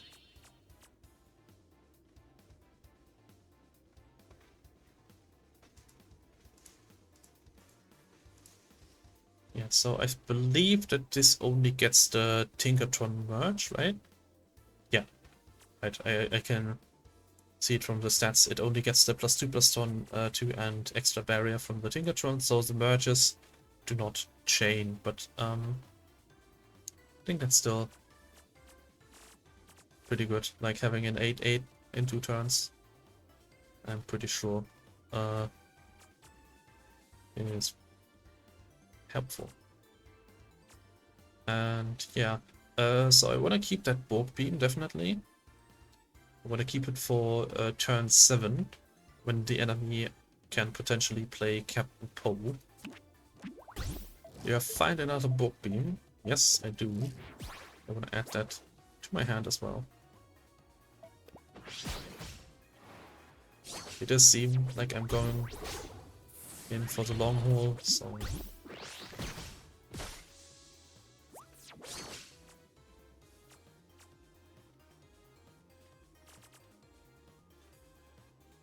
Turn 5, so I still don't need to worry about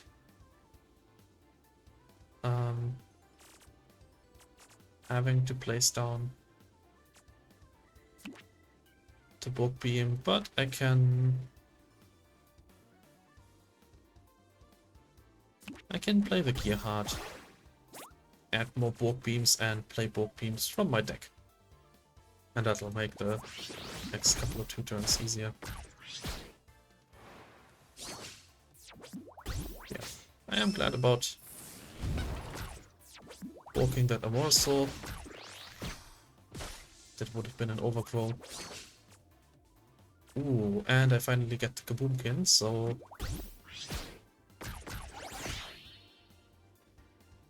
Now I can finally start buffing my rockets. Next turn is turn 7, so next turn is potentially a Captain Poe turn, but I have the Gearhard on the board who can take care of that. I do want to keep Gearhard alive as long as possible, so... Alright, the Archer minion attacks the front. For some reason I thought it would attack the rocket, but... well, Gearhard still lives, so...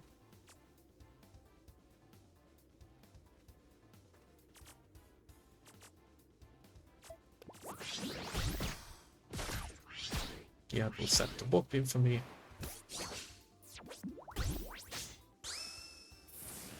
It is kind of a non-bull with the Swift Dagger, because the first minion that's summoned will also be cluckified. But yeah, before I have warp beams on the board, the Swift Dagger still does something, so I'm not too upset about it. I'll play Gizmo. Ooh, Lovebot is pretty nice. So on Death Restore, health to all friendly characters, which will not just include me, but also the Gearhard. Wait, it didn't it get Kaboomkin? Oh right, Kaboomkin is on death, not fleeting. I'm kind of messing up my triggers here, but...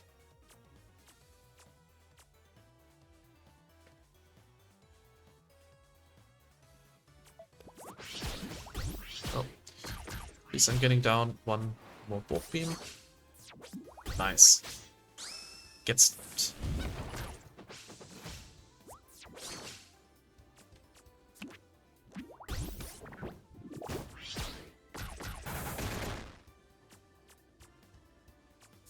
And yeah, I can even replace that warp beam. Nice. Get that second pull out of the way. Colo Ocarina does trigger, which gives a refill, but he's also just dead, so one turn too late, buddy.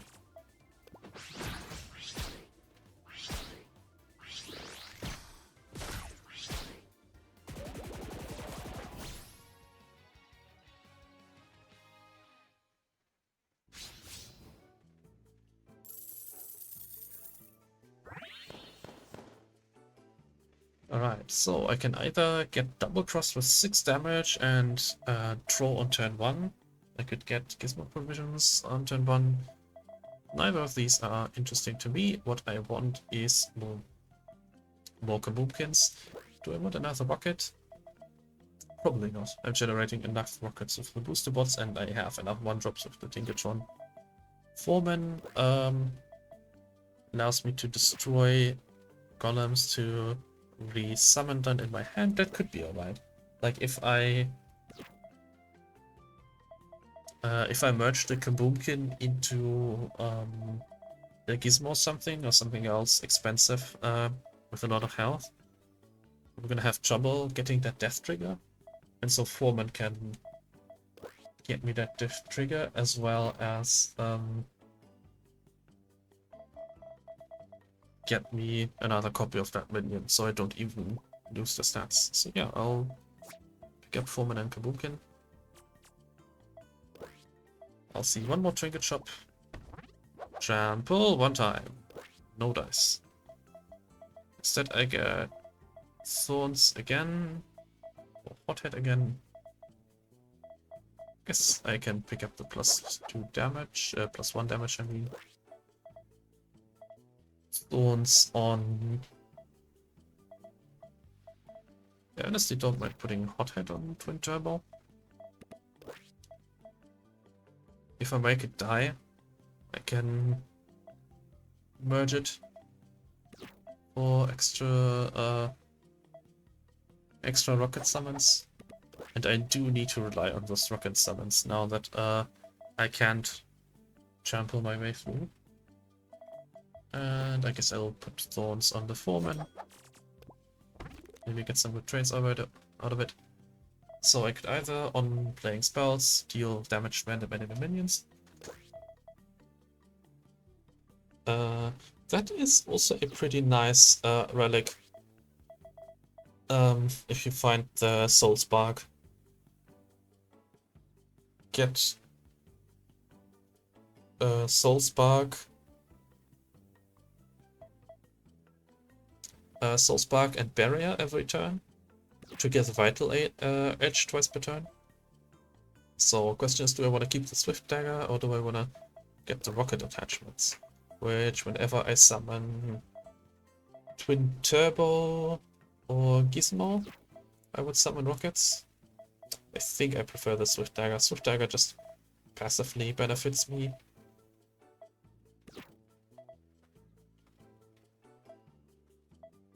So yeah, let's leave and fight boss.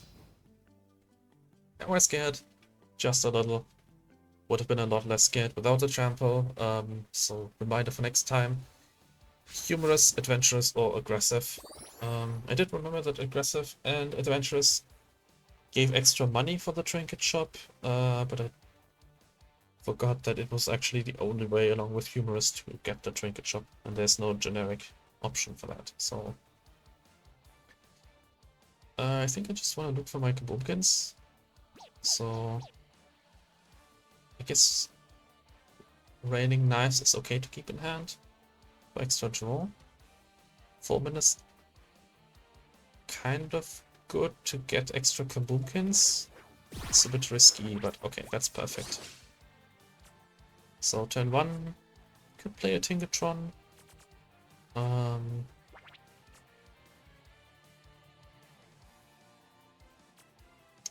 Guess I want to start making progress as soon as possible.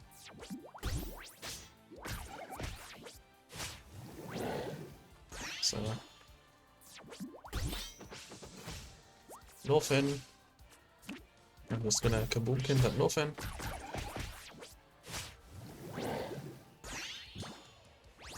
Merged into the Tinkertron. That's pretty nice.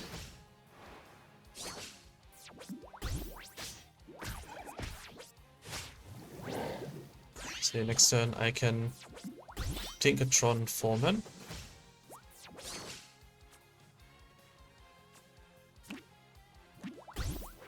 Which will both merge the Tinkertron into something and give me a copy of that thing as well.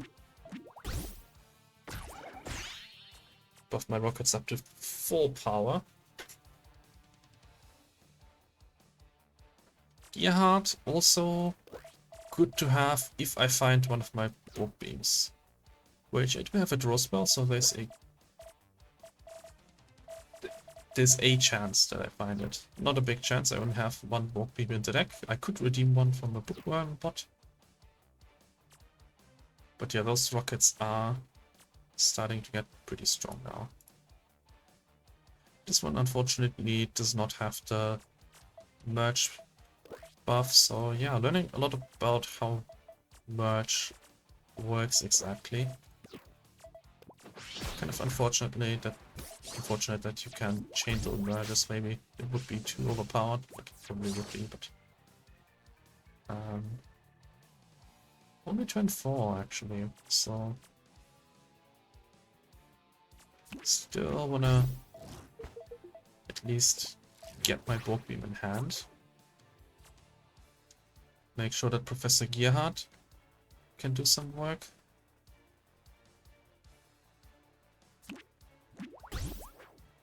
Get a Foreman.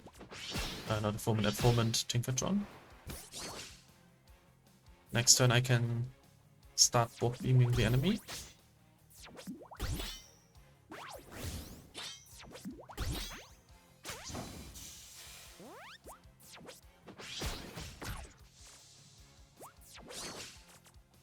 Ooh, that's pretty good.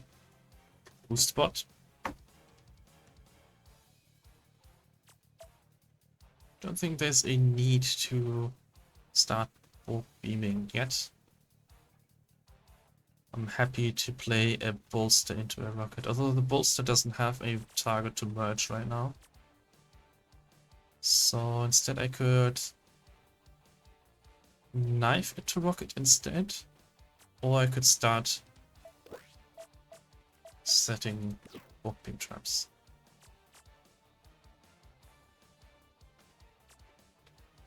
I think I like knife into rocket.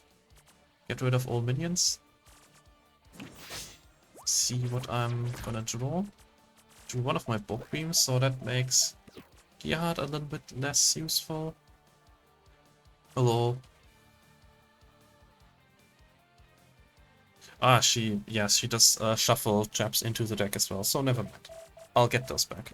She can only set traps from the deck, but she does put them in there, so no need to worry about drawing them too early. Twin Turbo is nice, so now I have a merge target. I can either merge the booster bot into the Twin Turbo or the Twin Turbo into the booster bot. I probably want to merge the Twin Turbo into the booster bot. That's more rockets.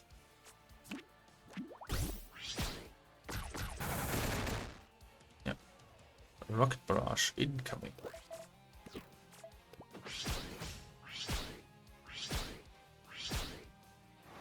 Making a lot of progress. Still a fair bit away from getting that ult.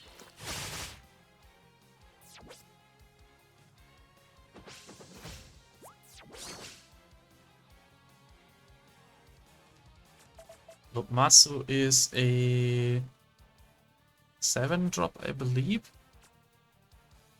So I still have one more turn.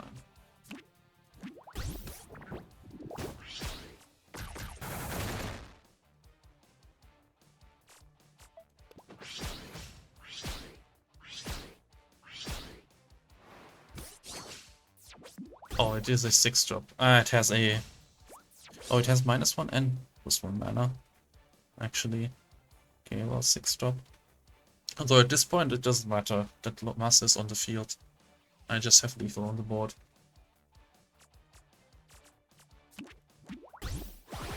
Guess I'll put down Gearhard for fun. I'll give this barrier.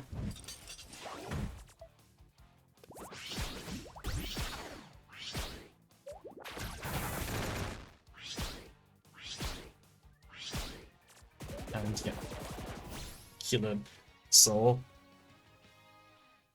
really worked out with rockets, even though I didn't get all the pieces, but still enough.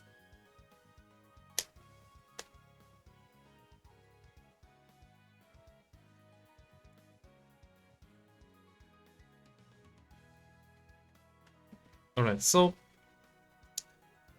again, reminder, humorous, adventurous, aggressive for the Drake den. And yeah, rockets are fun, even if you don't get trample on the boost spot. You do need to find the right cards, like without Kaboomkin and without adding a rocket manually into the deck, it might be kind of difficult to get it going. But there are a couple of alternatives that work well with the Gizmo. Right, so see you next time. Bye.